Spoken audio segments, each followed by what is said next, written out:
Namaskar. Today, in today's satsang, we are going to talk about ladies and gentlemen. Well, every speech when we were growing up would be kind of addressed. Great speeches would be addressed by brothers and sisters, ladies and gentlemen. Now, we can also think of this whole topic that we're going to discuss today in terms of the masculine and the feminine. The masculine and the feminine, these are obviously, as you understand, gender issues. And of course, now when we talk of gender issues, we have to talk about all the neutral genders and all that. But we're not getting into that kind of complication. I just want to address a very simple question in terms of Karma Yoga for 21st century, or the Sadhana Paddhati, the Fit for Life program that we are talking about. Is it really for men, or is it for women? Is it for the females, or is it males? Who is it more suited for? Do we have different programs for males and females, etc.? All these kind of questions. Now, because how can it be that the same sadhana paddhati and the same program can fit everyone, etc.? These are the kind of questions that we want to address.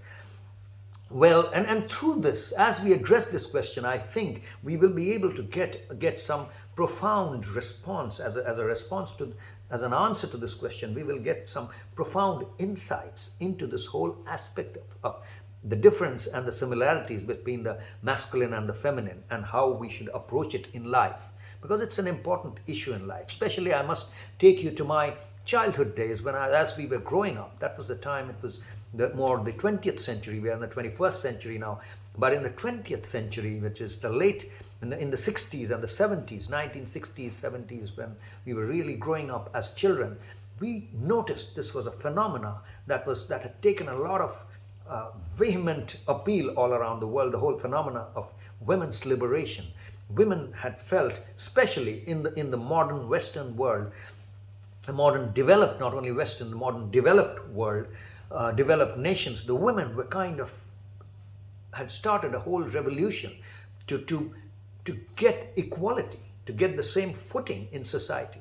Because before that, they felt, or at that point of time, they felt that the whole societal structure was such that they were not equated. They didn't have equal opportunities. They were not being seen as equals. And more, they felt that that was unfair. And there was no reason for that to be continued. And there was a whole movement. And so the Women's Lib movement, which started in the West, in the developed nations, came into even developing countries such as India, where I was growing up. Developing countries where, especially in the cities, one could feel the pulse of this movement. Amongst the more English educated class, we could really see the pulse of this movement, and it slowly has spread to the villages today. Now, what is the movement? The movement really, amongst many other facets of it, was based on this, was the correction or the change from a historical fact which had continued for thousands of years, literally, where the primary division of responsibility in society was based on livelihood and lifestyle. It was the male, or the masculine, or the male responsibility or role in society to earn livelihood. And the female, or the women, or the feminine responsibility was supposed to be the managing the lifestyle. So if you had a family, we call samsara, loosely, samsara is the family, of parivar. So a family, or this worldliness was managed in these two ways. The family had these two distinct roles: earning a livelihood and then living the life. So living the life meant, rearing children, nourishing children, the whole role of parenting. It was not parenting, it was really mothering at that point of time, because the father had much lesser role to play on the growing up of children. But it was, of course, they had a role, but that role was not really so much in touch. It was a more distant role. So the whole issue of parenting, the whole issue of what would be cooked at home, and what kind of clothes, who would be responsible for the clothes, and who would be responsible for the household chores, all this, managing the household and all that was the responsibility of the women folk, whereas the men folk were responsible for getting the resources needed, earning the livelihood for living the life. So this was the simple basic division. Nothing new about that. Everyone knows that that's the division. But why I kind of emphasize and and position it that way is because the Karma Yoga for 21st Century program, or this whole movement, or the Fit for Life program which we talk about, is, we've always said, is about integrating livelihood and lifestyle, because we believe that in today's world, that division between livelihood and lifestyle in each person, man or woman, male or female, in each person, that's a wall that needs to be broken. That wall has become too rigid, and this is, as much as anything else, this whole movement and our Fit for Life program itself, the sadhana paddhati itself, this method of coming up with a daily practice routine itself, designing and working on daily practices, all of this is focused around how to eradicate, how to bring down the wall, that Berlin Wall which divides the livelihood issues from the lifestyle issues, the personal and the professional. The whole agenda is to kind of dissolve that boundary, that wall between the personal and the professional. Now, many would say, well, that is not right, etc., but that's really what we are all about. If I'm letting the cat out of the bag, So, and hence it is important to understand this whole issue of masculine and feminine, and especially the historical, if I can call it the historical baggage, or just the historical fact that we have inherited.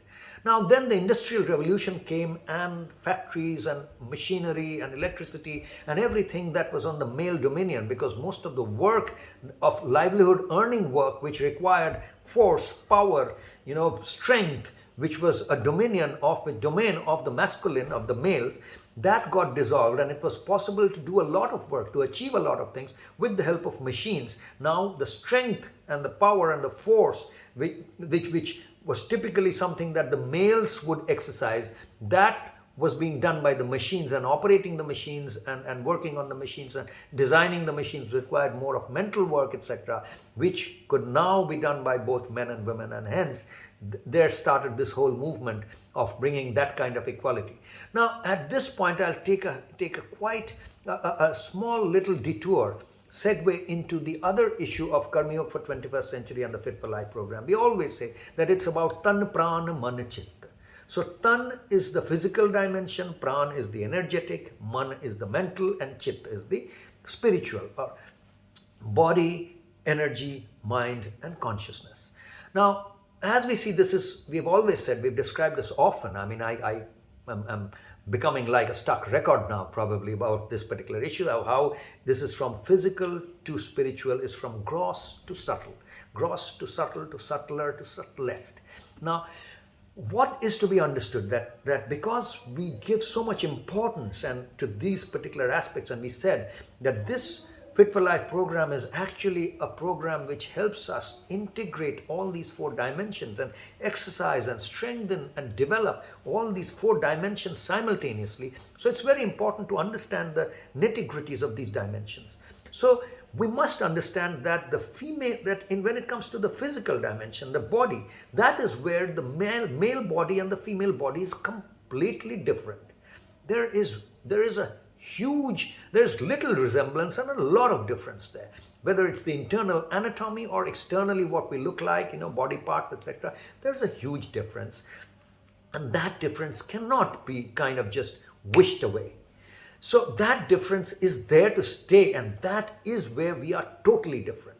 Now get to the little more subtle part, which is the energetic. Now that's where power, Shakti as we say, power, strength, there we have difference. There is strength, but the strength, masculine strength and feminine strength are of different texture.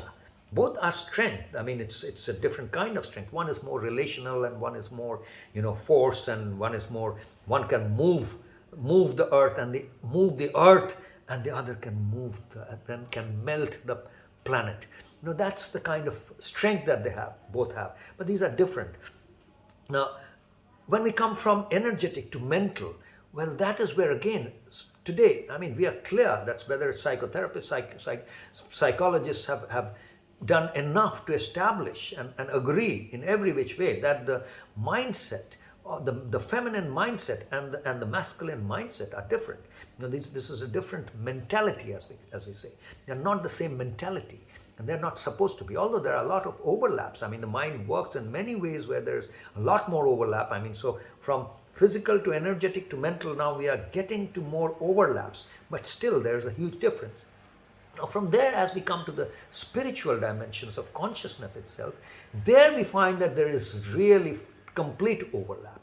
And there is, as we, within the spiritual, the consciousness, as we go towards pure consciousness, which is in our traditions what we call nirvikalp, consciousness, or nirvikalpa chitta, nirguna chitta, which is completely quality-less, complete formlessness. There is no trace of anything there, no semblance of anything. If you can, and when you reach there, that state of consciousness, or that level of consciousness, you really understand that there is no difference. That is a dimension where the masculine and the feminine completely are one and integrated.